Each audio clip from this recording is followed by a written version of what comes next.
pense que ça va être important. Clairement. Salut, bonjour à tous. Bonjour à tous. Salut tout le monde. Merci d'être présent. Donc, il y a déjà pas mal de monde de connecté, donc c'est une bonne chose. J'espère que pour tous le son est bon et que vous nous entendez bien. N'hésitez pas à commenter. Bonjour à tout le monde. Moi, en tout cas, je peux bien voir ton beau bronzage. Image, je pense que les vacances ont été récentes, non? Pas du tout. Je pense Non, que c'est pas du tout. mon année naturelle et ça fait longtemps que j'ai pas vu le soleil. T'as de la chance, c'est un peu que t'as bonne mine. Hein. Ouais, c'est gentil.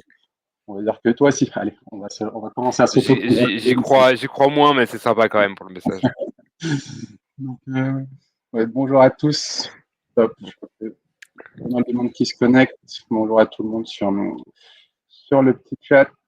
Il y a quelques noms qui me sont familiers, quelques noms que je reconnais, je crois. On a quelques alumni Human School, j'ai l'impression. Donc, les gens de ta famille sont aussi présents, c'est ça? Bah, je pense que en tout cas, j'avais demandé à ma mère d'être là, et donc je pense qu'elle y est. Du coup, on va tout donner pour ta maman alors à ce moment-là.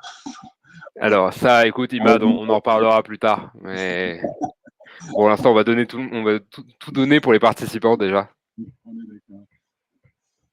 Je vois que ça monte doucement. Les gens sont plutôt assez ponctuels. On est plutôt bien. Il y a des clients en nomination également. Ouais, ça, bien sûr, je n'en doute pas. Que je vois aussi. Il y a même des clients Vive aussi, je pense. J'espère, ouais. On attend une standing ovation dans le chat. Il y a Camille de Widow Gift qui est client en nomination. Il y a Adrien aussi de Super Triper. Salut Adrien, que je vois aussi connecté. Donc oui, on a réussi à ramener des gens qui nous connaissent déjà, tous les trois, qui sont partants pour. Ouais, je vois ça. Non, il y a déjà pas mal de monde en effet, et ouais, mention spéciale à ceux que je connais, enfin aux alumni, et à Geoffrey aussi, un des sales coach chez nous, qui est là. Salut Geoffrey. Vraiment, Geoffrey, c'est l'élément parfait, quoi. Le type non seulement fait bien son boulot, mais en plus il est connecté au webinar, il va contribuer, enfin. Geoffrey, c'est le supporter de Marseille dont tu parlais tout à l'heure, c'est ça? Non, ça c'est quelqu'un de notre équipe parce que oui, du coup, comme je disais à Imad, on a quelqu'un dans l'équipe commerciale chez nous qui est pour l'OM. Alors, je suis pas un grand fan de foot, donc moi, c'est pas que ça me fait ni chaud ni froid, mais c'est que ça me touche peut-être un peu moins. Et qui me demandait s'il avait le droit à un prospect qui lui disait sur un message sur LinkedIn et surtout allez l'OM à la fin de son message, s'il avait le droit de le sortir de la séquence de prospection. Donc, comme moi, je suis moins sensible qu'Imad sur le sujet, je lui ai dit que je pensais pas que c'était pertinent. Imad m'a dit qu'il fallait tout de suite lui dire de trouver une nouvelle équipe, à la fois en termes de foot et en termes de travail. Plus radical, on va dire. Mais plus vrai supporter du PSG que moi. C'est peut-être aussi le cas. Ok, on va attendre encore une petite minute le temps que les dernières que ça arrive. Puissent se connecter et ensuite on avait pas mal de personnes inscrites sur ce webinaire, donc c'est-à-dire que le sujet est intéressant, donc j'attends juste qu'on passe entre guillemets la barre de la moitié des personnes qui étaient inscrites pour qu'on puisse se dire que on est plutôt bien, mais là on se rapproche très très rapidement de cette barre symbolique. Et sujet intéressant, et en plus, ouais, le titre était forcément intriguant, je pense, pour beaucoup de gens. Donc maintenant, il va falloir qu'on délivre ce titre. Merci à François pour ce. C'est à toi d'assumer maintenant. Voilà, exactement. C'est à nous d'assumer. Je vous ai mis dans le même bateau que moi, et donc maintenant, il faut que tout le monde assume. Gardons l'esprit équipe et l'esprit foot. Donc on est une équipe et du coup, il faut qu'on aille faire le résultat tous ensemble. Du coup, je vois que ça a lancé un vrai débat, le truc de l'OM. Ça va se transformer en webinaire sur l'OM. C'est ça. Merci François. Moi, je vous laisserai, parce que je suis pas un grand fan de foot, donc moi, je vous laisserai encore une fois, ça me concerne un peu moins. J'aime bien ça, mais je suis pas un fan du PSG inconditionnel. Tandis qu'Imad, bon là, il a mis un t-shirt, mais tout à l'heure, il est arrivé avec juste une photo de Cavani sur lui. Tu nous manques. Bon, voilà. On a découvert ce qui se passait en coulisses, il ne se disait pas. Mais Rester en coulisses. Ouais. C'est le confinement maintenant, tu vois. Il y a un flou entre les coulisses et ce qui se passe vraiment en visio. Voilà. Je vois que Nizar est comme moi. Il pense que Cavani lui manque aussi. Donc, je me sens moins seul. Merci, Nizar, d'être dans la team Cavani. Ok, top. Bah, du coup, il est 11h05. On va finir, on va clôturer cette page football et on va rentrer dans le vif du sujet. Du coup, pour faire rapidement un petit tour de table sur les personnes qui sont présentes ici. Donc, j'ai la parole, donc je vais commencer. Je vais être un peu impoli sur le coup. Du coup, moi, je suis sales manager chez Nomination et en une phrase, Nomination, et on est un acteur de la data qui va aider les entreprises à répondre à leurs enjeux de développement commercial. Donc, si on fait simple et précis, voilà aujourd'hui ce que je fais côté Nomination. Je vous laisse vous présenter Alexandre et François. Vas-y, Alexandre. Allez, bonjour à tous. Donc, moi, je suis le fondateur de Vive. On est une société on développe des logiciels pour entraîner les commerciaux grâce à de l'enregistrement vidéo, donc de visioconférences, d'appels téléphoniques ou de formation. Et donc, nous, le sujet, et on en parlera tout à l'heure, c'est vraiment le coaching et la montée en compétences des équipes commerciales et comment mieux closer, mieux négocier et tout simplement mieux communiquer. À toi, François. Et donc, je vais clôturer le bal. François, l'un des deux cofondateurs de YouMind School. On se positionne comme étant spécialiste de l'accompagnement des commerciaux, des équipes commerciales et des sociétés pour l'amélioration de la performance commerciale. Comment? Via deux leviers, via la formation des équipes et via l'accompagnement et la structuration de process commerciaux, on pourrait dire le conseil. On travaille avec des grands comptes comme SGS, des startups comme Payfit ou des plus petites sociétés aussi. Et à date, on a formé, je crois, plus de 550 personnes et accompagné plus de 70 sociétés. Voilà pour nous. Tour des participants sur la conférence faite. Du coup, le sujet du jour qu'on a souhaité adresser, et en fait, pourquoi tous les trois? Parce qu'en fait, on s'est rendu compte que chacun, à notre niveau, on apportait de la valeur dans cette partie de performance commerciale au sens large. Du coup, voilà pourquoi on s'est posé autour de la table et on s'est dit quelle thématique on pourrait aborder, quelle est la valeur que l'on pourrait apporter à la fin de ce Q1. Donc, le temps passe très vite, on est déjà fin Q1 2021 et on s'est dit, et ça je pense que c'est le sujet de tous les participants aujourd'hui, c'est de se dire la création de pipe, c'est le levier déterminant dans l'atteinte de ces objectifs. Et du coup, autour de cette thématique principale qui est la création de pipe, on a essayé de positionner la valeur de chacun des acteurs ici présents pour pouvoir en fait créer ce que j'appelle ce circuit de réussite qui va en fait permettre de ne pas recréer à chaque fois une nouvelle roue, mais d'être toujours dans un processus, on va dire, d'amélioration continue en fait de ce process-là, pour arriver, et ça c'est ce qu'on vise, à pouvoir doubler le pipe sans pour autant doubler les équipes commerciales qui sont rattachées à ce pipe-là. Ça c'est très important et c'est ce qui nous anime. Donc cette présentation, elle va s'articuler en trois temps et elle va reprendre le triptyque CAC, que j'ai appelé CAC, qui est le triptyque créer, appliquer, corriger.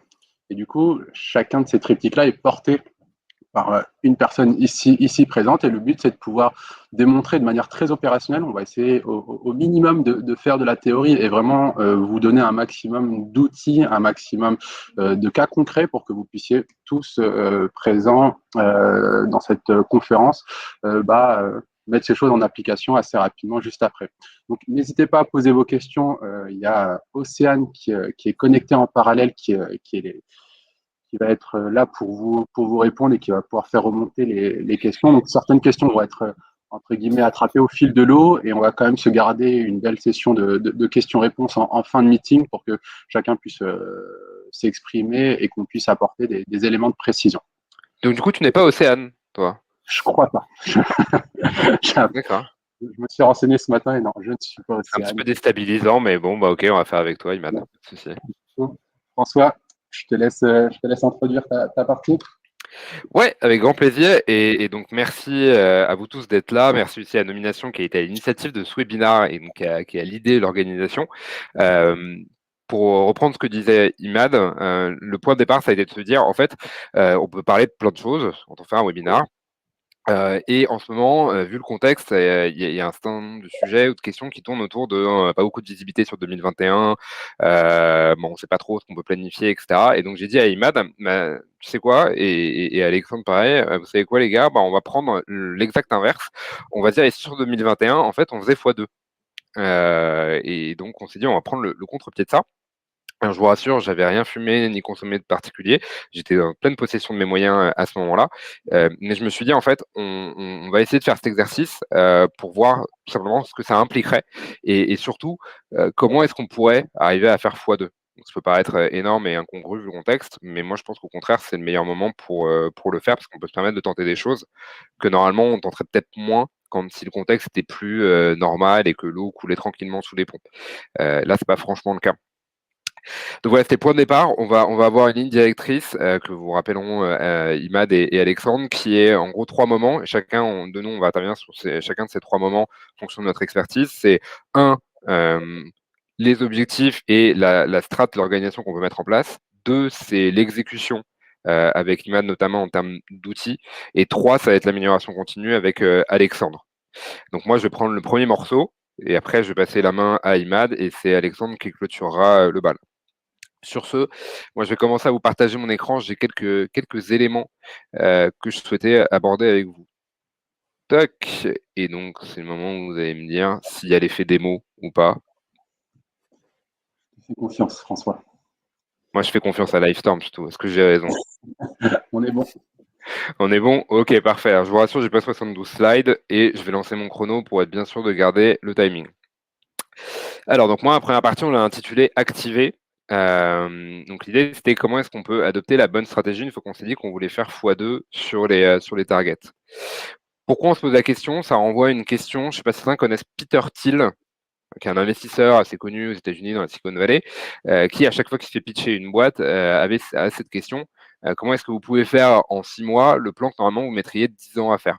Ça paraît absurde comme question, mais son raisonnement, c'est plutôt de dire, en fait, souvent, on se préconfigure sur des objectifs qu'on fixe parce que c'est un peu la suite logique de ce qu'on a fait jusqu'à maintenant, plutôt que de se fixer un objectif que nous, on trouve, indépendamment de tout, hyper ambitieux et valorisant. Donc, c'est un peu le raisonnement ou ma configuration mentale, ou la base mentale qui a fait que on a décidé de tourner le webinaire comme ça. Alors, François, est-ce que tu ouais, peux passer un peu à l'écran? On nous dit dans le chat. ouais. Est-ce que là, c'est bon? Ouais, très bien. Ok. Donc le point de départ, c'est de se dire, ok, qu'est-ce qui se passerait si demain, bah, on décidait tout simplement de faire x2 sur les objectifs, à la fois sur la pipe generation et toutes choses égales par ailleurs, bah, du coup, sur le chiffre d'affaires qu'on va générer. Okay, donc ça, c'est un peu le point de départ, c'est de se dire, je pars pas de, en gros, évolution logique par rapport à ce qu'on a fait jusqu'à maintenant, plus 10-20%. C'est d'office, je me dis, ok, bah, voilà ce que je m'étais fixé, je vais juste faire x2 sur ce que je m'étais fixé et on va voir ensuite ce que ça peut impliquer, comment structurer pour atteindre l'objectif. La première étape, c'est que, évidemment, pour faire ce travail-là, faut déjà repartir de ce que vous avez pu avoir comme objectif de base. Donc là, ce que vous voyez à mon écran, ce qu'on pourrait appeler un dashboard commercial, qui est ce que nous, on peut faire avec des participants en formation, qui va être tout simplement de repartir de ce que vous étiez fixé initialement et de pouvoir après vous fixer un scénario qui est plus à 100%, mais qui va être à 200%. Et donc ça, c'est la première étape, c'est reprendre vos objectifs, reprendre aussi, dans un deuxième temps, vos KPI, c'est-à-dire, en fait, quels sont vos indicateurs de performance sur les grandes étapes de votre cycle de vente. Donc, autrement dit, comment est-ce que aujourd'hui je performe depuis le moment où juste j'ai de la data prospect jusqu'au moment où c'est closé, signé, c'est du CA encaissé. Donc généralement, on va avoir des grandes étapes qui sont ce qu'on appelle le lead. donc qui est juste la data, ce qu'on peut appeler à peu près des MQL, donc qui sont des leads, des prospects qui acceptent de me parler. Puis ensuite, l'étape d'après, ça va être des SQL, des gens qui non seulement acceptent de me parler, MQL qui sont des leads qualifiés, qui sont dans ma cible commerciale, SQL qui sont des leads non seulement qualifiés, mais qui acceptent de me parler. Opportunité, il y a une vraie opporte derrière, et deal signé, donc ce que nous, on a pu closer. Donc l'idée, c'est, je reprends mes objectifs que j'ai fixés sur l'année. Donc là, dans le cas de base que je vous avais montré, c'était 260, et nous, on s'est mis une target x2, donc 520 000. Je reprends mes indicateurs de performance commerciale aujourd'hui. Donc ça, pour ceux qui ont un CRM type HubSpot, Pipedrive, etc., c'est des indicateurs que vous pouvez retrouver directement dans vos rapports, donc sur les différentes étapes de votre cycle de vente. Et une fois que j'ai fait ça, je vais constituer mon dashboard, où là, le but, c'est quoi? C'est de me dire, OK, pour ce CA réalisé, qui en l'occurrence, c'est un nombre de deals, hein, pour être précis, en fait, si je remonte tout le funnel de vente, qu'est-ce que ça va nécessiter comme action et comme volume d'activité de ma part? Là, on voit que moi, sur mon objectif de 520K à l'année, VS et 260 000 que j'avais à la base, je passe en gros de 100, quasiment 130, 135 leads à 265. Donc j'ai en gros 265, ça c'est par semaine. J'ai 265 personnes maintenant que je dois aller cibler. Donc sur les différents canaux. Okay, donc là, je vous l'ai fait de manière très simple en reprenant le modèle. J'ai juste pris mes objectifs, mes indicateurs de performance, je fais x2, je décompose ces objectifs avec mes indicateurs de performance, et voilà ce que ça me produit comme objectif d'activité. Donc 265 personnes à cibler, 26 leads qui vont être vraiment qualifiés dans ma cible, 17 conversations que je vais pouvoir nouer, et 10 opportunités, 11 pour être, si on arrondit au-dessus, qui vont être rentrées dans le pipe, et in fine, ça fera 7 deals qui seront signés. Okay, et ça, c'est semaine par semaine. Donc ça, c'est la première étape, c'est, OK, je bascule mes objectifs sur du x2. La deuxième étape, une fois qu'on a fait ça, c'est de se dire, c'est là où je dois dérouler les slides en même temps, la deuxième étape, je me remets en plein écran, c'est, OK, maintenant qu'on s'est dit ce que ça impliquait en termes de volume d'activité de notre côté, et comment est-ce qu'on fait pour atteindre cet objectif? Donc, il va falloir jouer sur deux leviers. Il va falloir qu'on fasse plus, évidemment. Il va falloir qu'on fasse mieux. Ça veut dire quoi? Ça veut dire que sans nous, dans un certain nombre de cas, et là, je mets de côté les questions que vous pourriez avoir sur est-ce que mon produit il est scalable ou pas, c'est pas le sujet du webinaire, donc moi, je considère qu'il l'est, je simplifie. Il y a déjà faire mieux. Faire mieux, ça veut dire quoi? Ça veut dire, sur ma cible commerciale existante, comment est-ce que je peux mieux prioriser, mieux cibler les comptes que je dois aller adresser? Donc ça, Imad vous en reparlera. Mais l'idée, c'est quoi? C'est ce qu'on appelle du tiering de compte. C'est comment en repartant de ma base client existant, je peux aller la segmenter en 2, 3 catégories avec mes super bons clients, mes clients en or, mes clients peut-être un peu moins bons et mes clients vraiment moins intéressants. Et de me dire, OK, ces clients en or, en fait, c'est qui ces gens-là? Et comment est-ce que je peux sourcer des comptes qui sont similaires à ces gens-là? Ça, c'est la première chose, c'est donc en gros d'aller identifier son 20-80 commercial, et donc cette petite part de comptes qui vont faire une grosse partie de mon CA demain. C'est dans un deuxième temps de se dire, OK, au sein de ces comptes, il faut que j'essaye de les cibler au bon moment. C'est comme ça que je vais maximiser mes chances de générer de la conversation. C'est de me dire, OK, le moment où je prends contact, c'est un bon moment, a priori. Comment on fait ça? On va travailler en amont sur les signaux faibles d'achat. Prise de parole à un événement, nomination, projet interne qui vient d'être lancé, etc., etc. Je pense que Imad, dis-moi si je me trompe, mais tu auras l'occasion d'en reparler dans très peu de temps. Exactement. Donc, deuxième sujet, c'est comment moi je vais bien identifier les signaux faibles d'achat en amont pour me dire, OK, je vais avoir moins de comptes, clairement, mais ces comptes-là, ils ressemblent à mes super bons clients. Et deuxièmement, j'ai des signaux faibles d'achat où je me dis, par exemple, tel ou tel événement, c'est le bon moment pour aller les cibler. Et troisièmement, moi, ce que je vais vous inviter à faire, c'est à basculer sur une logique de sprint où on va se dire, OK, maintenant, on va faire comme les devs, méthode agile. On se prend 2 semaines. Donc là, je vous ai mis un exemple d'un vrai sprint qui avait pu être déroulé par un de nos clients. On va se basculer sur 2 semaines. On a un sprint de 2 semaines pendant lequel on va définir quelle est la cible qu'on veut adresser. Donc là, on voit, c'est des boîtes de 50 personnes, de SIRH, enfin software RH en France, avec ces buyer persona. Et donc, nous, on va se dire, OK, sur ces 2 semaines, on va organiser notre séquence. Et le but, c'est qu'au terme de ces 2 semaines, on puisse tirer les leçons sur les KPIs que nous, on aura suivis ici. Donc, qu'est-ce qui marche pas. Pouvoir tester et itérer en continu, comme le font les développeurs. Donc ça, c'est sur comment faire mieux sur ma cible commerciale existante. Après, j'ai un autre sujet qui est, OK, mais comment je peux faire plus? Parce que là, François, vu le volume de leads dont tu me parles, 265 par semaine, c'est énorme. Et en effet, il y a comment est-ce que moi je peux faire plus? Et là-dessus, donner deux, trois leviers de réflexion. Premier, c'est de se dire, OK, pareil, sur ces faire plus, faut que j'aille cibler plus de comptes. Peut-être que ça veut dire ouvrir de nouvelles cibles de comptes que je n'allais pas cibler pour l'instant.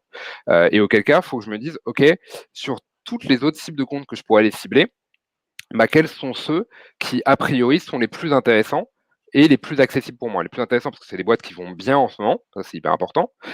Et deuxièmement, parce que c'est des boîtes qui, en fonction de certains critères, par exemple l'accessibilité, mon réseau dans cette industrie-là, etc., me semblent être les plus atteignables à court terme. Donc ça, c'est sur faire plus, primo, c'est parmi toutes les cibles que je peux aller adresser, quelles sont peut-être les 3-4 qui me semblent les plus accessibles et plus intéressantes à court terme. Deuxièmement, c'est au sein de ces cibles-là, quelle est la base de buyer persona d'interlocuteurs que je peux aller cibler assez facilement parce que c'est du réseau premier cercle ou du réseau deuxième cercle et c'est des gens soit que je vais contacter en direct, soit qui vont pouvoir me faire du referral et auprès desquels je vais pouvoir générer plus facilement de la conversation.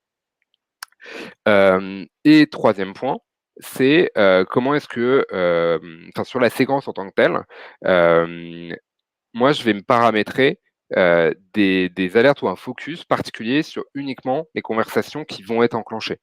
Sur tout le reste, ça ne m'intéresse pas. Et donc, je vais juste avoir des alertes sur dès que quelqu'un répond à un email ou un call, là, ça embraye. Petit tips là-dessus, sur le fait de faire plus. Je vois trop peu de boîtes, par exemple, qui ont une seule adresse email. Donc déjà, pour les commerciaux, ils ont tous la même adresse email que tout le monde, ce qui est horrible parce que si vous foirez une séquence de prospection, le nom de domaine attaché à votre adresse email, il est un peu foutu en l'air. Donc ça, c'est pas malin.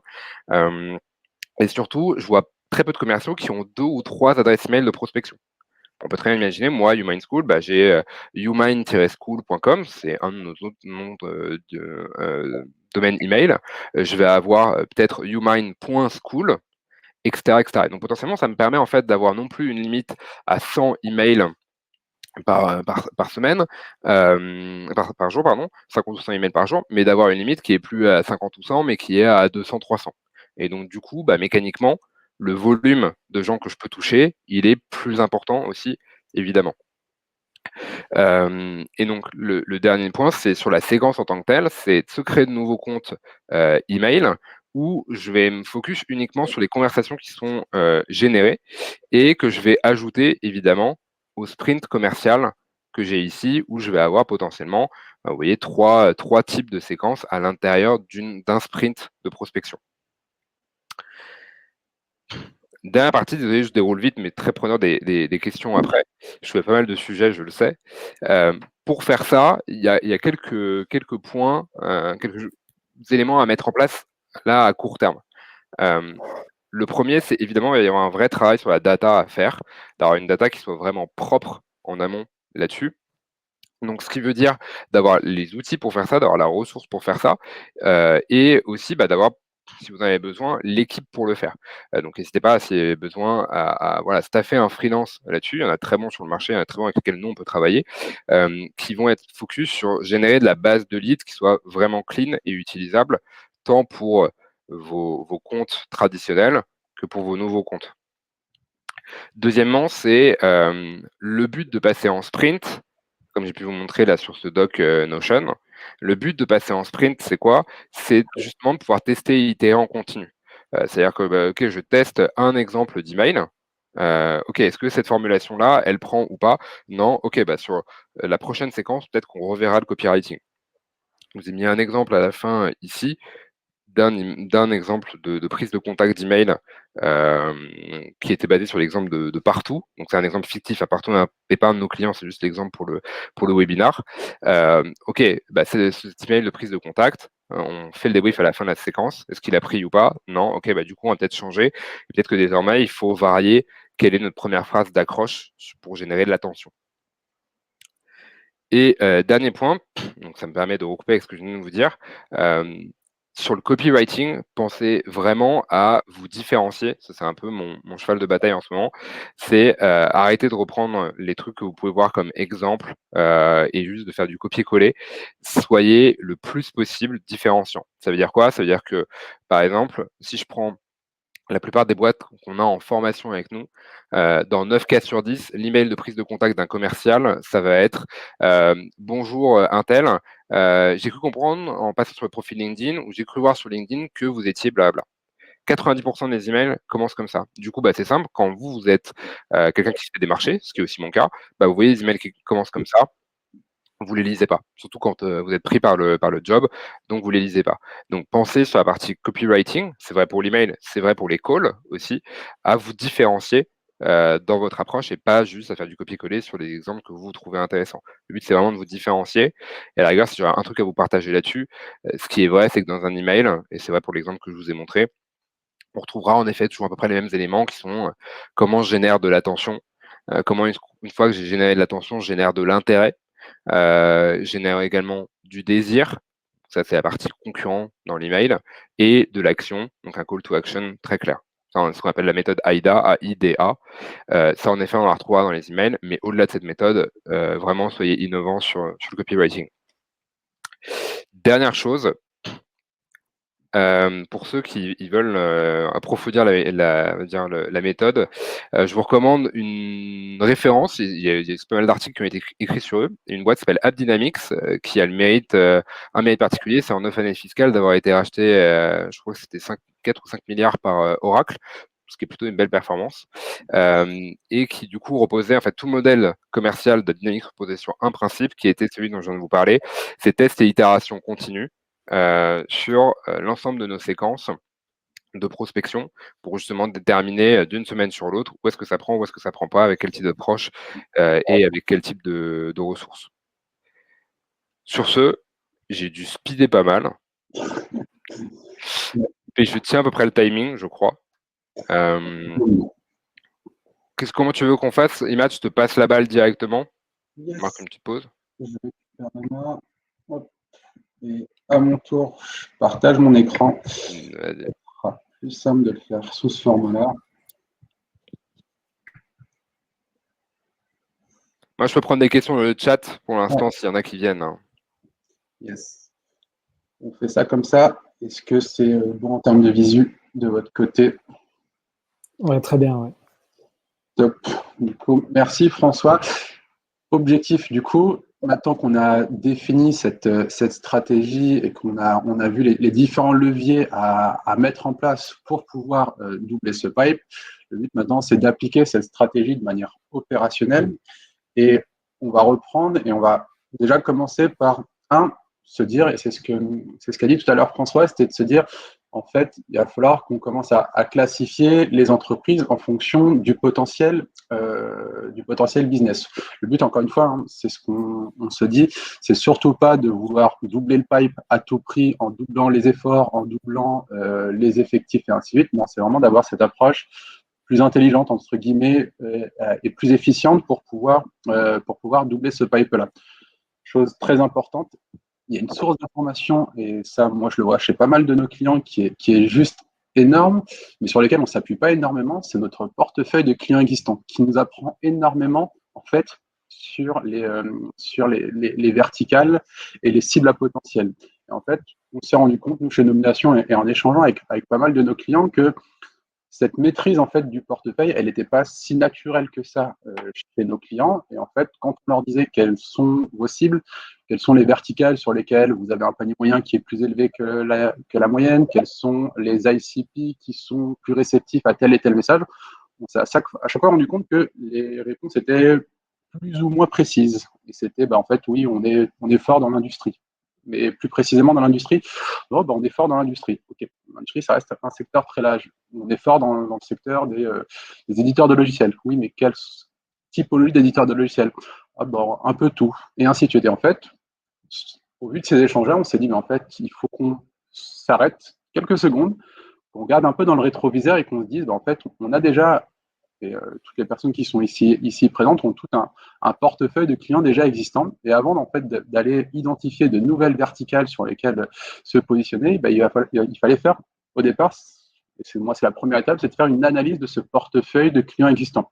Le but, c'était de pouvoir faire ressortir qu'on appelle des zones chaudes ou des verticales sur lesquelles on a potentiellement un panier moyen qui est plus élevé que la norme et du coup, mécaniquement, pouvoir assez facilement se positionner sur ces verticales-là pour, avec le même effort, se positionner sur des comptes à potentiel et du coup, mécaniquement, encore une fois, doubler cette volumétrie de pipe. Donc, le but, c'était de faire cette première analyse à plat de son portefeuille.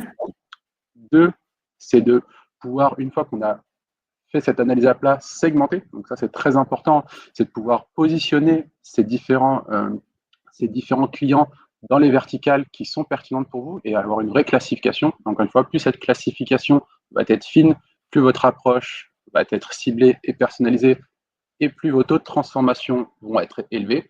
Et ensuite, une fois qu'on a pu classifier tous ces éléments-là et tous ces clients-là dans ces différentes cases, d'ailleurs, de pouvoir identifier dans chacune de ces cases les potentiels concurrents de ces clients existants sur lesquels on va aller pouvoir se positionner. Donc, c'est vraiment ces trois étapes-là qui sont très importantes à mettre en place pour avoir une approche très personnalisée de votre marché et s'éviter, entre guillemets, de s'essouffler sur des verticales sur lesquelles, certes, il y a du ressenti positif, mais d'un point de vue chiffre et d'un point de vue portefeuille de clients existants, ça ne se traduit pas. Du coup, ça, c'est la partie théorique. Maintenant, donc, vous avez deux manières de le faire. Soit vous pouvez le faire et certains de vos outils CRM vont vous permettre de faire cette analyse-là. Côté nomination, on a mis en place un petit outil qui va vous permettre en fait de pouvoir capitaliser sur ces éléments-là. Et ça se passe ici sur la partie, donc sur la plateforme nomination. Là, le but, c'est de pouvoir, c'est ce que je vous expliquais, analyser votre portefeuille de clients existants. Du coup, avoir une vraie vision de vos clients actuels par typologie de verticale sectorielle, par panier moyen et ainsi de suite. Et d'ailleurs, ce qui va être pour vous très intéressant, c'est cette partie-là qui est la partie potentiel business, qui va vous permettre en fait d'aller identifier ce que je vous disais, les zones chaudes sur lesquelles il faut que vous alliez vous positionner. Parce que vous avez un panier moyen qui est élevé, parce que vous avez aussi déjà des clients existants. Et je reviens sur le point de François dans le copywriting où le fait de parler de concurrents était un levier d'intérêt fort sur lesquels on pouvait avoir des taux de transformation sur la petite transformation. Là, de pouvoir se dire, en fait, j'ai déjà 3 clients 4, 5 clients qui sont pertinents sur cette verticale-là et sur lesquels j'ai un panier moyen qui est élevé et potentiellement j'ai une centaine de comptes qui ressemblent très étrangement à mes 3 clients sur lesquels je vais pouvoir aller me positionner. Ça, c'est un peu la stratégie et la vision que vous devez avoir dans cette optique de doubler votre positionnement. Et du coup, là, on a la possibilité, en fait, par verticale sectorielle et par taille de structure, de pouvoir savoir les verticales. Donc, plus on est dans le vert foncé, plus on est pertinent, plus on est dans le rouge, plus on est sur, par exemple, des paniers moyens. Donc, on a potentiellement du volume. Donc, on a 17 clients qui sont déjà sur cette verticale-là. Il y a 422 entreprises qui ressemblent à ces 17 clients, mais on se rend compte qu'en fait, en termes de score et en termes de paniers moyens, on est sur des petits paniers moyens. Donc, en fait, au lieu de faire des efforts sur cette verticale-là, on pourrait plutôt se dire, je vais aller me positionner sur des verticales à fort potentiel, comme par exemple sur le secteur de la high-tech, où je vois que j'ai par exemple sur cette verticale-là 8 clients qui existent et Nomination par exemple peut me proposer 200 autres prospects qui ressembleraient à ces clients sur lesquels j'ai des paniers moyens qui sont importants et ainsi de suite. Donc après en termes de granularité, c'est pour ça que je vous ai dit, c'est important de pouvoir vous classifier pour comprendre votre marché et mieux adresser votre marché. Et on se rend compte que le secteur de l'high-tech, c'est un secteur qui est large, comme les secteurs de l'industrie et ainsi de suite, et du coup d'affiner par sous-secteur et de savoir qu'en fait, dans le secteur de l'high-tech, nous, là où on est bien positionné, c'est le secteur des éditeurs de logiciels. Et sur ces éditeurs de logiciels, on se rend compte que sur les petites structures, donc qui font entre 6, on va dire 50 salariés, aujourd'hui, on est plutôt bien positionné puisqu'on a une dizaine de clients sur ces verticales-là et que on a 300 entreprises, 300 comptes à fort potentiel qui sont potentiellement intéressants. Donc ça, c'est le premier niveau, c'est de pouvoir, identifier du coup ces 300 nouvelles entreprises que je ne connaissais pas, sur lesquelles, logiquement, je dois avoir un positionnement fort. Donc ça, c'était la première étape. Une fois que j'ai identifié ces entreprises à potentiel, la deuxième étape, et c'est ce que disait François, c'est le côté ICP. C'est-à-dire, quels sont les contacts pertinents que je dois aller adresser dans ces entreprises-là. Et encore une fois, dans cette idée de vouloir doubler facilement et rapidement son panier moyen et son pipe, le but, c'est de se positionner très rapidement sur les ICP décideurs dans les organisations que vous allez adresser. L'objectif, encore une fois, c'est de ne pas créer un pipe fictif, mais d'aller créer un pipe qui soit le plus en phase avec la réalité, et du coup, positionner ce pipe avec des décideurs en face, donc des personnes qui sont en capacité de valider des projets, de valider des budgets avec vous. Donc là, le but, c'est de se dire que sur les entreprises qui ont été identifiées comme étant à fort potentiel pour moi, je vais pouvoir identifier dans ces organisations-là les décideurs. Donc, soit, et en fonction de la cible que vous allez adresser, soit vous allez parler directement aux personnes présentes dans la direction générale, mais vous allez aussi potentiellement parler à des fonctions métiers. Donc c'est là que c'est très important pour vous d'aller adresser la bonne personne dans ces différentes organisations à potentiel. Et là, ce qui est bien, c'est que vous arrivez sur une verticale que vous maîtrisez, sur laquelle vous avez déjà des clients existants, déjà des concurrents que vous équipez, et du coup, pour rentrer en contact avec ces personnes-là, on va faciliter cette mise en relation. Donc ça, c'est la deuxième étape. Une fois que j'ai identifié mes comptes à potentiel, c'est identifier dans ces comptes à potentiel les contacts que je dois aller adresser.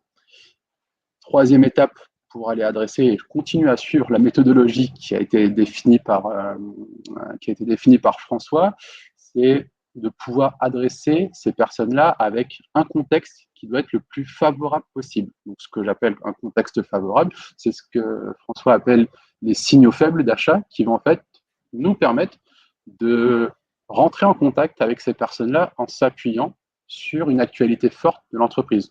Donc, typiquement, une entreprise qui vient de nommer un nouveau DRH quand la cible chez vous et votre ICP est un DRH, c'est une super information. Une entreprise qui fait une levée de fonds, c'est une super information, parce que qui dit levée de fonds dit potentiellement, si j'ai des aspects plutôt commerciaux, il y aura des recrutements de commerciaux. Si je suis plutôt orienté marketing, il y aura potentiellement des investissements en marketing. Donc, c'est intéressant de se positionner à ce moment-là. Qui dit, c'est aussi, si demain je suis un cabinet de recrutement, c'est aussi intéressant d'aller contacter et de rentrer en lien avec les acteurs RH, parce que qui dit levée de fonds dit potentiellement des gros projets de recrutement. Et du coup, c'est à ce moment-là qu'il faut aller se positionner. Donc, je vais pouvoir aller comme ça, rebondir sur ces signaux faibles et pouvoir identifier dans ces entreprises-là des événements récents sur lesquels je vais pouvoir m'appuyer, soit dans ma prise de contact par téléphone, soit sur ma prise de contact par mail. Et là, par exemple, je vais pouvoir identifier que sur ces 334 entreprises qui ont été, encore une fois, sur des verticales à potentiel, moi, je veux uniquement des entreprises, par exemple, qui ont fait une levée de fonds récemment, sur les 3 derniers mois, sur les 4 derniers mois, et ainsi de suite. Et là, facilement, je vais pouvoir identifier donc, des petits segments. Donc, le but, c'est de pouvoir doubler, ce que je vous expliquais, doubler le volume de mon pipe sans pour autant doubler mon volume d'effort. Et derrière, je vais pouvoir identifier qu'il y a 4 entreprises sur cette verticale-là qui ont fait une levée de fonds sur ces 4 derniers mois, sur lesquelles, derrière, je vais pouvoir aller me positionner. Donc là, sur les 4 entreprises qui présentent ici, donc Primobox, je suis sûr que dans les actualités de chez Primobox, ils ont fait récemment, et vous voyez, elle date du 18 janvier dernier, cette levée de fonds, avec 4 millions d'euros qui ont été levés. Et du coup, là, j'ai tous les éléments. Donc, j'ai l'entreprise à fort potentiel d'un côté. J'ai de l'autre côté le bon ICP et le bon contact à contacter. Et le troisième élément, c'est la partie actualité et contexte favorable à ma prise de parole auprès de ces décisionnaires-là. Et du coup, là, j'ai tous les éléments pour pouvoir mettre en place le sprint qu'a défini François, pour pouvoir entrer en contact avec cette entreprise-là et encore une fois, avoir ce côté facilitateur dans ma prise de rendez-vous et le positionnement de la proposition de valeur. J'ai tenu le timing. Est-ce que c'est clair pour tout le monde? Il commence à y avoir les premières questions, notamment une question sur nomination. Ça te va, Alexandre, si on enchaîne avec toi et après, du coup, on garde du temps pour les questions? Ouais, très bien. Ouais. Très bien. Allez, et sinon, Imad, si tu peux répondre par écrit, tu peux le faire. Sinon, tu réponds après ma partie, si tu veux. Pas de souci. Là, ce qui est bien, donc on enchaîne sur la troisième partie. Donc là, on a défini la stratégie. Deux, là, on vient de mettre en place les éléments de manière opérationnelle pour prendre des rendez-vous et aller et créer ce pipe-là. Et là, on arrive dans le troisième, le troisième étage de cette fusée, c'est comment corriger et améliorer ce processus. Donc, Alexandre, je te laisse la main. Ouais, je vais prendre la main et je vais switcher sur mon écran. Hop. Tac. Présentation. C'est bon, vous voyez bien mon écran? Alors, attendez, ça charge. Voilà. Donc effectivement, vous avez suivi ce que vous a dit Imad et François et vous allez avoir vos premiers rendez-vous qualifiés, bien ciblés. Et en fait, le match n'est pas encore gagné, il va falloir performer. Donc je prends l'analogie du sport, là, sur cette photo, c'est pas anodin, hein. J'ai travaillé pendant plusieurs années dans le sport de haut niveau. Et la grosse différence des sportifs et des commerciaux, c'est que les sportifs s'entraînent 95% du temps pour performer 5% de leur temps, alors que les commerciaux, ça va être plutôt l'inverse. On va s'entraîner 5% du temps pour essayer de performer pendant les rendez-vous. Et ce n'est pas une formation une fois dans l'année ou une fois de temps en temps qui va nous aider à améliorer nos performances de manière continue. Je voulais prendre une stat parce qu'on a parlé beaucoup des rendez-vous. Aujourd'hui, il y a beaucoup d'entreprises et de commerciaux qui pensent qu'une fois qu'on a le rendez-vous, que c'est gagné. Or, on voit bien qu'il y a énormément de choses et de challenges à faire une fois qu'on a les rendez-vous. On a par exemple comment je vais négocier avec un décideur. Donc, Imad nous a montré que grâce à des outils comme Nomination, on va pouvoir accéder à des décideurs. Mais une fois qu'on a un rendez-vous avec un décideur, comment on négocie avec un décideur? Comment on mène un entretien, comment on va donner du rythme à un entretien, et surtout comment on va maîtriser le closing. Ce qui est important de comprendre, c'est qu'aujourd'hui, la génération de leads et de rendez-vous, ça cartonne, et c'est normal, hein. On a vu pendant le Covid que toutes les entreprises avaient besoin d'augmenter le pipe de rendez-vous, sauf que ces rendez-vous-là, il va falloir les closer. Et on a vu avec François que c'est important aussi de suivre ce closing, parce que peut-être que parfois il faut faire un peu moins de rendez-vous, un peu moins de temps sur la prospection, mais se poser sur comment je close et comment je peux améliorer ce taux de closing. Alors, je voulais vous parler d'un bouquin qui n'est pas du tout un bouquin sur la vente, mais qui est un bouquin qui explique comment accélérer une acquisition de compétences. Ça s'appelle The First 20 Hours. Donc, c'est un bouquin de Josh Kaufman. Vous avez aussi un TED sur Internet que vous pouvez regarder si vous n'avez pas envie de lire le bouquin, et qui explique en fait comment je peux apprendre des choses et m'améliorer de manière rapide. Donc, bien sûr, la pratique est fondamentale. Il va falloir poncer les rendez-vous pour vous améliorer, mais il ne va pas falloir le faire de manière bête. C'est-à-dire que les rendez-vous, vous allez pouvoir les capitaliser. Comment je capitalise mes rendez-vous pour progresser? Il va falloir que je les analyse, que j'essaye d'avoir une pratique réflexive sur mes rendez-vous. C'est comme quand vous pratiquez un sport ou un instrument de musique. Quand vous faites quelque chose, il faut essayer de comprendre pourquoi vous le faites et comment vous pouvez l'améliorer. Donc l'analyse, l'auto-analyse, quand vous sortez d'un rendez-vous et vous revenez un peu dessus et vous réfléchissez à comment vous avez fait le rendez-vous, c'est très important. Et ensuite, le débriefing. Ce que dit Josh Kaufman, c'est quand vous pouvez débriefer vos pratiques avec un expert, par exemple un coach dans le sport ou un professeur dans la musique, et c'est ça qui va vous permettre d'accélérer votre apprentissage. Alors aujourd'hui, on a la chance de pouvoir faire énormément de rendez-vous par visioconférence ou par téléphone. Et en fait, on a des outils qui sont très pratiques pour faire de l'analyse et du débriefing. Ces outils vont vous permettre d'enregistrer vos rendez-vous, vos visioconférences, vos appels téléphoniques, et vous allez pouvoir faire ce que dit Josh Kaufman, avoir une pratique réflexive. Alors, se pose un autre problème quand vous faites ça, c'est le problème du temps que vous allez passer pour analyser et débriefer vos rendez-vous. D'autant plus que les managers passent en moyenne 10% de leur temps à coacher leurs équipes. Donc, si vous avez un manager et une équipe de 9 commerciaux, il va passer en moyenne à peu près 20 minutes par semaine par commercial pour le coacher. Donc, on voit qu'il y a une problématique de temps pour l'amélioration continue. Donc, se pose la question comment je trouve le temps pour m'entraîner de manière continue et efficace. Alors, il y a plusieurs manières de mettre ça en place dans votre organisation. Vous allez, par exemple, dans une équipe de commerciaux, vous allez pouvoir proposer chaque semaine qu'un commercial dans une équipe analyse le rendez-vous d'un autre commercial. C'est ce qu'on appelle l'analyse entre pairs. Ça se fait beaucoup dans les écoles, de plus en plus. Chacun peut analyser le rendez-vous d'un de ses collègues.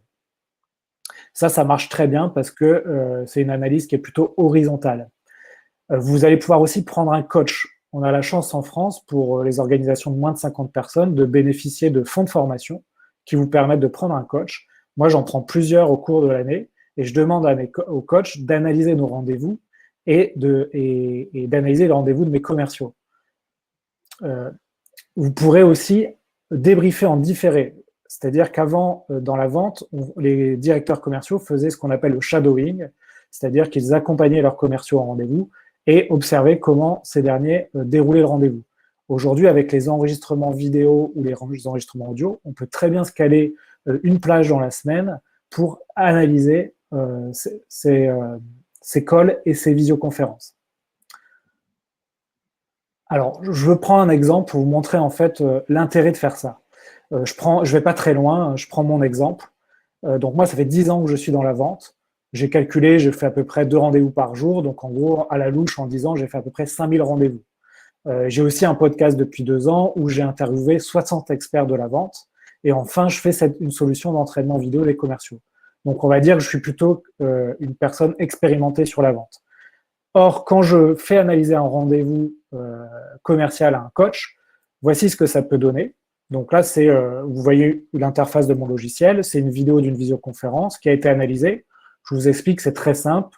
Le coach a essayé de repérer les séquences positives, qui sont des comportements à renforcer, qu'il faut que j'essaye de reproduire sur d'autres rendez-vous, et des séquences à corriger, c'est-à-dire c'est des comportements où il y a des choses que je peux améliorer. Et donc, on voit bien que sur un rendez-vous, malgré mon expérience, j'ai pas mal de choses à revoir et à corriger. Et cet exercice-là, vous pouvez le faire avec les meilleurs vendeurs du monde, les top performers des meilleures entreprises. Vous aurez toujours des choses à corriger. On n'est jamais parfait, on est des humains, donc on fait des erreurs. Même IMAD chez Nomination, c'est pour vous dire. Ouais, même IMAD. Et donc ça, c'est très important à comprendre. Je peux vous montrer quelques notes que m'a laissé le coach. Donc, c'est-à-dire dans chaque séquence, on voit des petits commentaires. Donc, je peux cliquer dans chaque séquence et avoir ces commentaires. C'est-à-dire que, voilà, par exemple, sur ce rendez-vous, c'est des choses que je sais pourtant, mais le coach ne me trouvait pas assez chaleureux. Ou alors, il trouvait que j'utilisais beaucoup trop de mots, ce qu'il appelait des mots barrières, c'est-à-dire peut-être, on va essayer. Et ça, c'est des choses que je sais, et c'est des fondamentaux de la vente, mais avec la routine de mes journées, c'est des choses que je peux oublier. Et en fait, le but du jeu, de l'entraînement et du coaching sur des vrais rendez-vous, c'est d'essayer de prendre conscience de mes actions pour les corriger et progresser. Et en fait, si je fais pas ça, si je fais pas de l'analyse et du retour sur mes rendez-vous, en fait, je vais reproduire mes erreurs et je vais jamais les corriger et je vais perdre un temps fou et sur le closing et le cycle de vente. Le but de ça, c'est d'essayer d'être le plus irréprochable possible pour accélérer mon closing et mon cycle de vente. Et arriver à ce que montrait François au début du rendez-vous, arriver à closer un maximum de deals que je vais avoir. Donc, ce que j'aime bien expliquer à des gens qui font du coaching vidéo, c'est que la prise de conscience, c'est la première étape pour s'améliorer. Et cette prise de conscience, elle se fait soit parce que quelqu'un vous le dit, ou soit parce que vous l'auto-analysez. Attention, l'auto-analyse, c'est pas si évident que ça. Et d'ailleurs, si je peux vous donner des conseils, si vous voulez pratiquer le coaching ou le débriefing de rendez-vous, c'est d'utiliser une méthode qui s'appelle la méthode Losada. Donc Losada, c'est un psychologue qui a fait une étude sur plus de 100 entreprises, sur la performance d'équipes commerciales. Et en fait, Losada explique que quand vous donnez des interactions négatives à certaines personnes de votre équipe, il faut contrebalancer ça avec des interactions positives. Donc l'exemple que je vous ai montré tout à l'heure n'est pas forcément le meilleur exemple parce que c'est le contraire, il y a beaucoup plus de remarques à corriger, de remarques négatives entre guillemets, que de remarques positives. Et donc quand vous pratiquez du coaching et de l'analyse d'appels téléphoniques ou de visioconférences, il faut essayer de commencer de manière positive le débriefing et de le conclure de manière positive et essayer de montrer plus de séquences positives pour renforcer les comportements. D'ailleurs, dans le sport de haut niveau, les coachs, en fait, apprennent ça. C'est-à-dire que les très bons coachs dans le sport de haut niveau, avant un match, vont plutôt montrer des séquences positives de leurs joueurs plutôt que de montrer les séquences où l'adversaire est hyper bon. Parce qu'on va essayer de jouer sur des leviers de confiance. Donc ça, c'est vraiment des méthodes de coaching et de feedback qui sont intéressants à appliquer à vos équipes. Voilà, donc j'essaie d'aller vite pour respecter le timing parce qu'il est bientôt midi et pour vous laisser de la place à vos questions.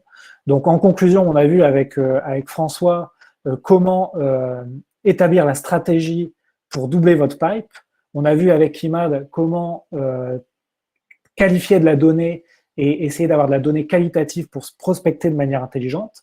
Et vous avez vu avec moi comment, une fois que vous avez les rendez-vous, vous allez capitaliser le temps que vous avez pour faire vos rendez-vous pour rendre vos équipes performantes et en fait, tout simplement, améliorer votre taux de closing et améliorer la manière de vendre de vos équipes. On va pouvoir passer aux questions-réponses. J'espère que vous m'avez bien entendu parce que tout à l'heure, j'ai eu une coupure Internet.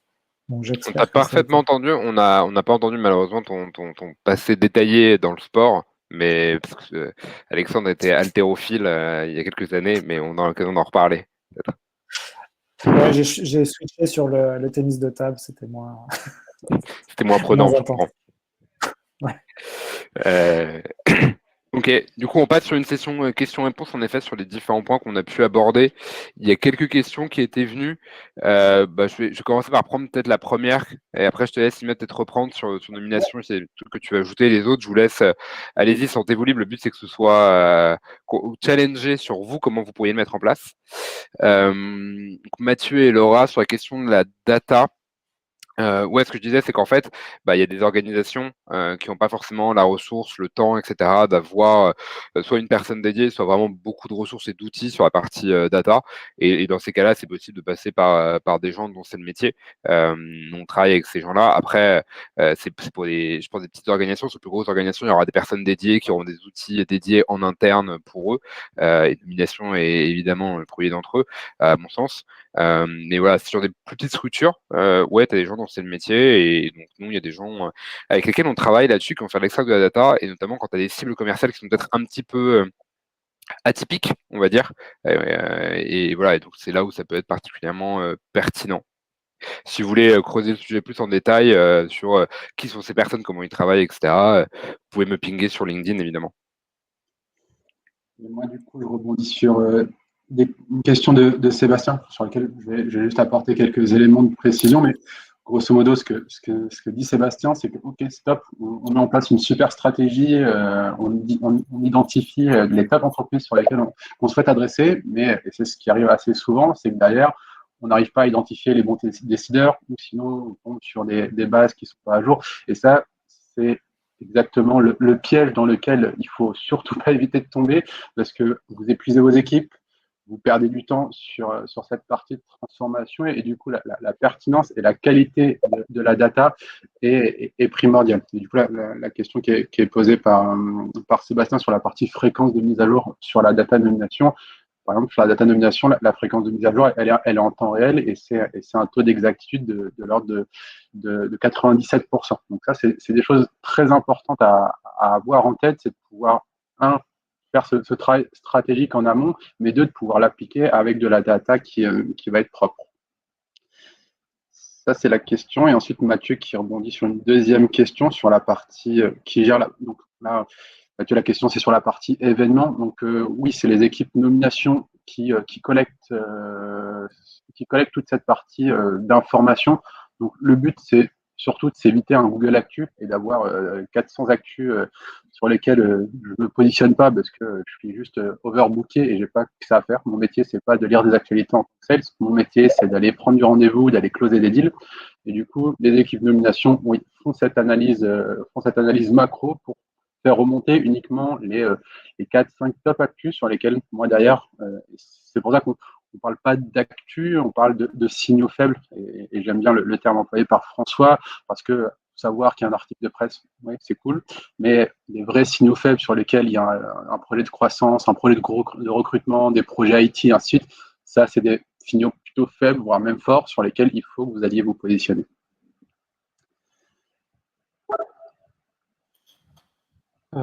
Il y avait une question pour toi, Alexandre, sur c'est quoi ce magnifique logiciel que tu utilises pour te filmer, pour faire du feedback? Ouais, alors j'étais en train de répondre à Denis par le chat, mais je vais te répondre directement, ce sera plus facile. Donc en fait, c'est le logiciel que je propose qui s'appelle Vive, qui permet de te connecter à des outils de visioconférence, Zoom, Google Meet, Teams, et tu peux analyser seul ou à plusieurs, en direct ou en différé, le rendez-vous. Après, tu peux le faire avec d'autres outils, par exemple Zoom, tu as un outil intégré pour enregistrer tes rendez-vous, tu peux le faire. Tu n'auras pas la partie analyse. Tu as d'autres outils aussi, je pense, sur les appels téléphoniques. Tu as, par exemple, AirCall qui propose des enregistrements sur les appels téléphoniques. Tu as aussi des outils comme Gong.io ou Mojo qui te permettent de faire aussi de la transcription automatique des rendez-vous. Donc, tu as de plus en plus d'outils qui te permettent de faire ça. Nous, on propose un outil qui est très orienté vidéo et analyse collective, c'est-à-dire que vous pouvez être plusieurs à analyser un seul et même rendez-vous. Voilà, donc j'espère que si ça t'intéresse, on peut tester ça au début. Ouais, bien sûr, on peut avoir une démo et le coût de mon logiciel, c'est des coûts classiques qui fonctionnent par licence en fait. Voilà. Je t'enverrai tout ça, Denis, laisse-moi ton contact, ou je crois qu'on les aura après, les contacts, donc je t'enverrai tout ça.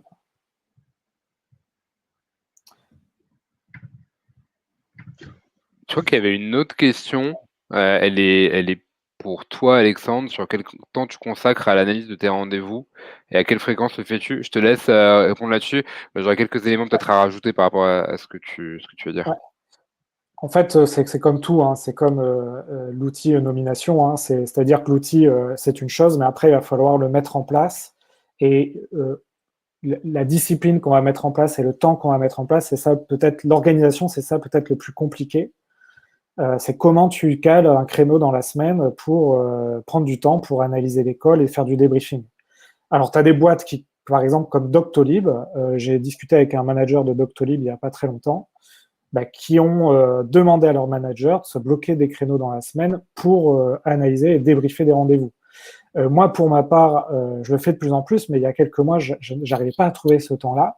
Donc, j'ai délégué en fait l'analyse des calls à des coachs qui ne sont pas dans ma boîte, qui sont des coachs externes et qui font ce travail-là d'analyse.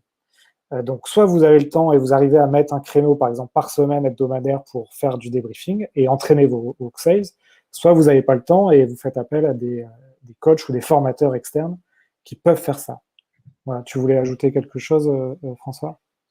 Ouais, par rapport à ce que tu dis, en effet, de se mettre dans l'agenda comme étant une règle quand il y a deux stades, c'est on a une équipe qui est suffisamment structurée, il y a du monde pour faire ça en interne. Pour donner un exemple là-dessus, pour faire écho à ce que tu dis, Alexandre, une des sociétés qu'on accompagne en ce moment, c'est Abilon, qui est une filiale du groupe Veolia. Nous, de base, avec tous les commerciaux de l'équipe, on a 2 moments par semaine de débrief des entretiens, plus on a un meeting de simulation qu'on fait avec eux pour ceux qui en font la demande. Donc voilà, ça commence à être déjà significatif, parce que ça fait 3 potentiellement moments d'interaction avec eux sur l'entraînement. Donc je souscris complètement à ce que tu dis. Et deuxièmement, quand on n'a pas cette ressource en interne, en effet, n'hésitez pas à passer par des gens à l'externe, dont ça peut être le métier. D'autant plus qu'en France, on a, comme tu l'as dit Alexandre, un système qui est plutôt sympa, qui est qu'en termes de formation et de coaching, vous avez l'ensemble de vos budgets OPCO qui sont mobilisables, et donc à un coût qui est 0 ou beaucoup plus faible. Donc ce serait vraiment bête de ne pas en profiter. Ouais, exactement. Et c'est vrai que dans certaines boîtes assez importantes, tu vois apparaître le poste de sales coach.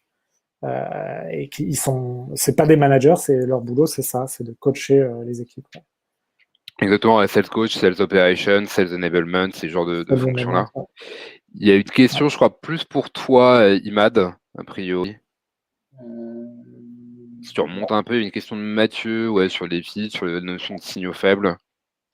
Ouais, c'est sur les signaux faibles qu'on peut avoir dans Sales Navigator.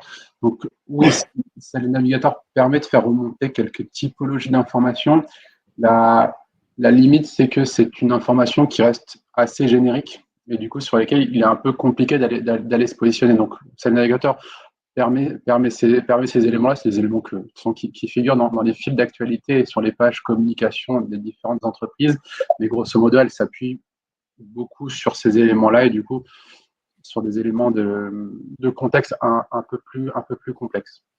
On va dire ça comme ça.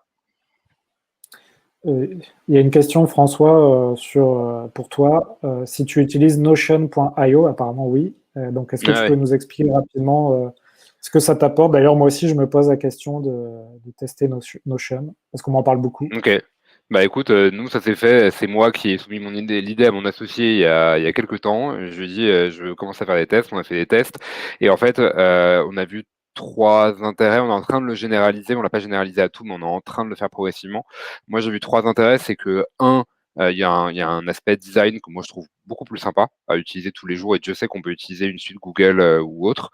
2, c'est que c'est beaucoup plus collaboratif, c'est beaucoup plus simple de partager les docs et d'avoir des gens qui contribuent dessus. Et 3, c'est en termes de format que je peux intégrer dedans, c'est beaucoup plus riche puisque je peux mettre du tableur, je peux mettre du Trello avec une vue Kanban, je peux mettre photo, vidéo intégrée directement, quasiment en natif. Donc, je peux faire beaucoup plus de choses. Et bientôt, il y aura en plus des automatisations qu'on va pouvoir déclencher à partir de Notion vers d'autres applications. Ce qui va être encore une valeur supplémentaire, c'est l'automatisation derrière. Donc, on est en train de le généraliser. Pour moi, c'est plus possible maintenant de faire machine arrière là-dessus. Ok. Une question pour Imad. La différence, si possible, entre Nomination et Sales Navigator. La différence, en fait, Nomination et Sales Navigator, en vrai, c'est des outils qui sont complémentaires. Tout dépend de la cible que vous allez adresser. Et moi, j'insiste souvent sur c'est la cible que vous adressez qui définit l'outil que vous allez utiliser en termes de data et pas l'inverse.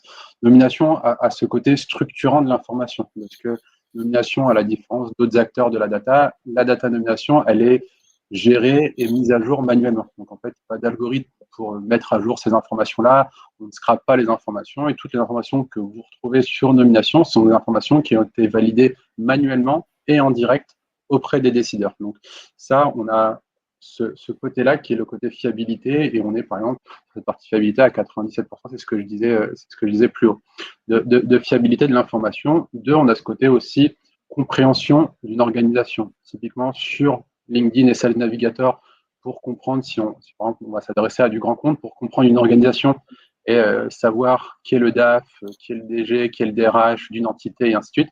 C'est un peu compliqué parce que sur Sales Navigator et sur LinkedIn, on est sur de l'information qui est déclarative et moi, demain, je peux me mettre comme co-founder de chez YouMind et personne ne pourra modifier cette information-là. Du coup, on n'est pas sur de l'information qui est consolidée. Donc, c'est pour ça que c'est plutôt un outil qui va être complémentaire. Nomination plutôt sur ce côté compréhension des comptes et plutôt un positionnement sur du décideur et Sales Navigator plutôt sur le bas de segment en termes de taille de structure, du coup, plutôt sur les plus petites entreprises, donc plutôt orienté PME, donc sur les petites PME. Et là, à ce moment-là, Sales Navigator fait très bien le job.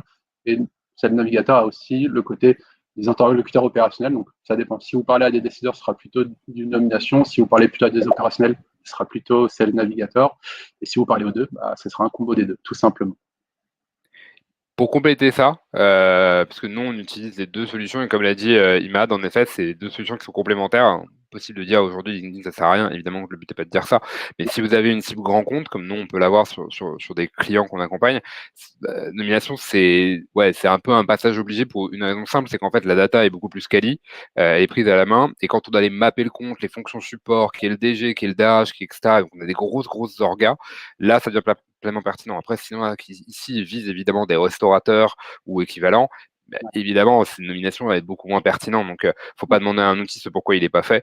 Et donc voilà, les deux sont complètement complémentaires. Comme ça, être complémentaire de bases de données ou d'annuaires de restaurateurs ou de professionnels libéraux ou autres qu'on peut aller scraper. Ouais.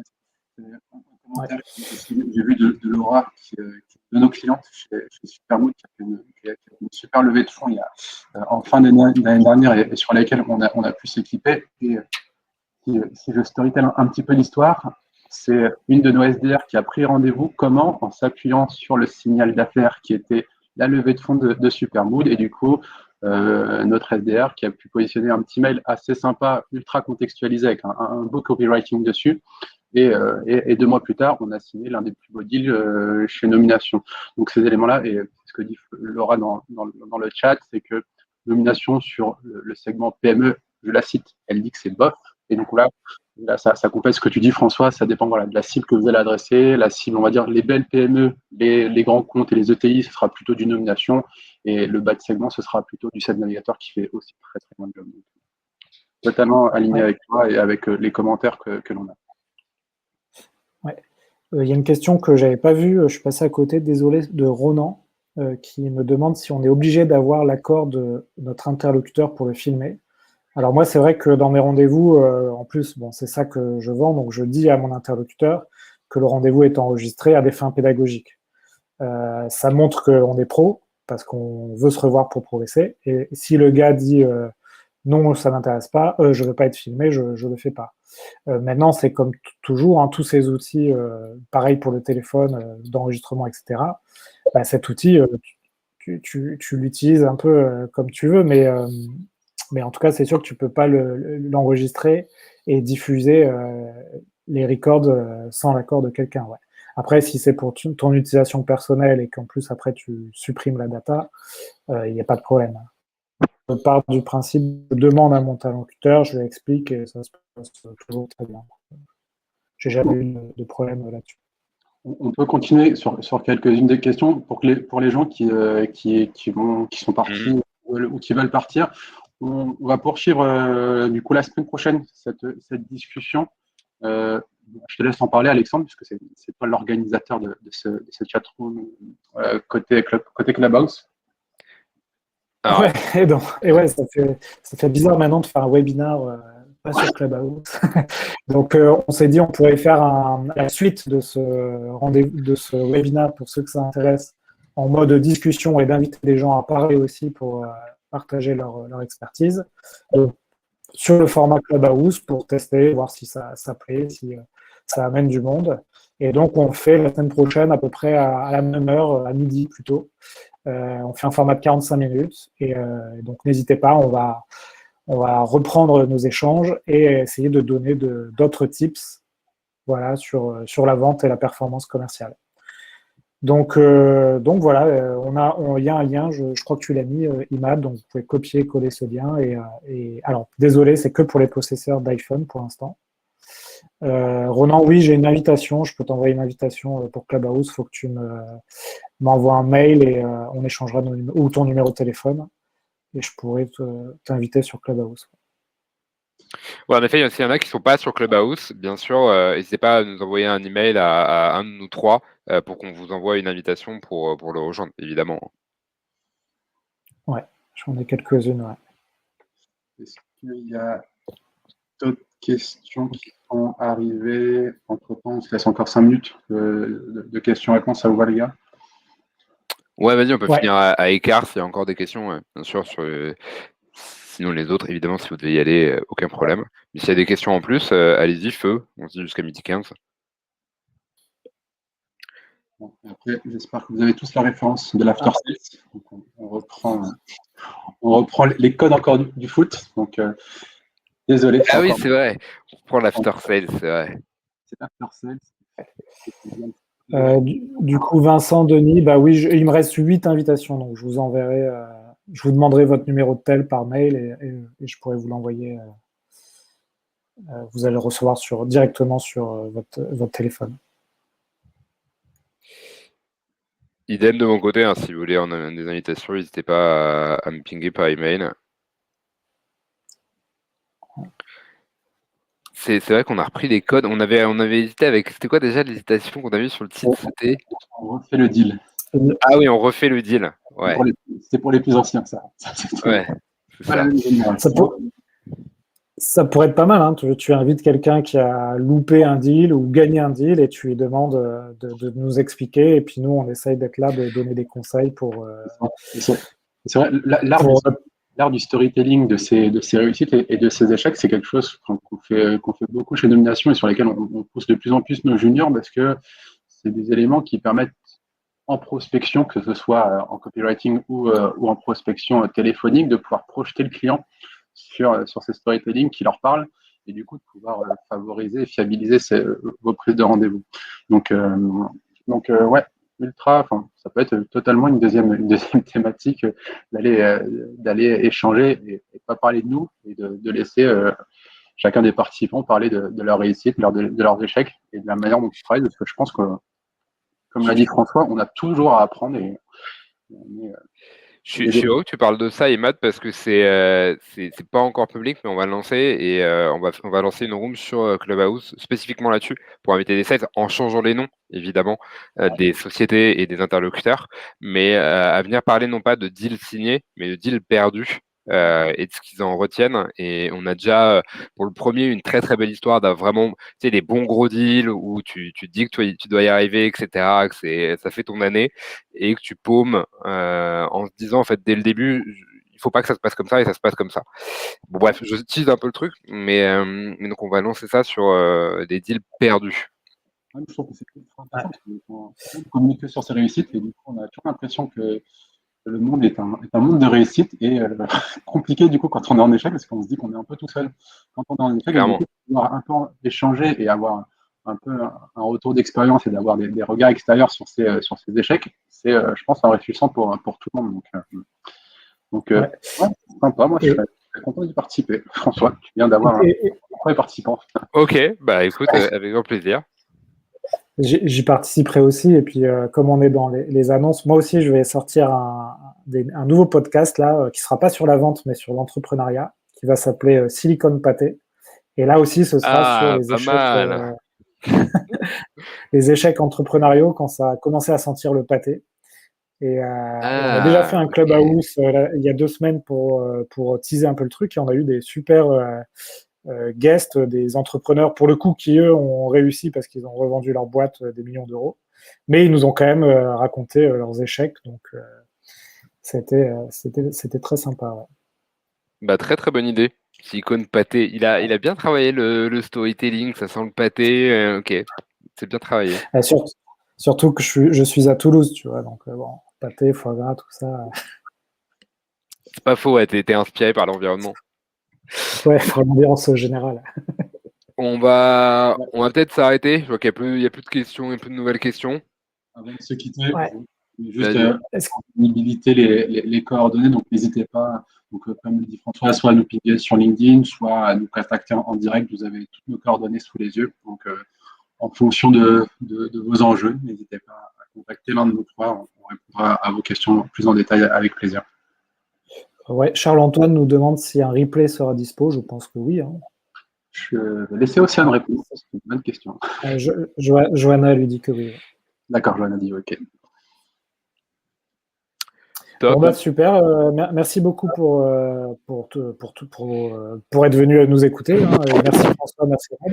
Bah, merci à tous les deux. C'était très sympa d'animer ça avec vous. Et merci à tous d'avoir été aussi nombreux et d'être venus sur l'événement. Un grand merci. Merci à Nomination d'avoir été encore une fois le lead sur ce webinaire.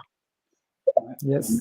Encore une fois, merci à tous. C'était sympa à animer et encore une fois, j'ai appris des choses en échangeant avec vous. Donc, j'ai capitalisé sur ce temps, sur les échanges qu'on a pu avoir. Donc, ultra intéressant. J'espère que tous les participants ont aussi le même ressenti que moi. Salut tout le monde. Passez Merci tous. à vous trois, merci à tous. Bonne Allez, journée. salut tout le monde. Bonne journée. Salut.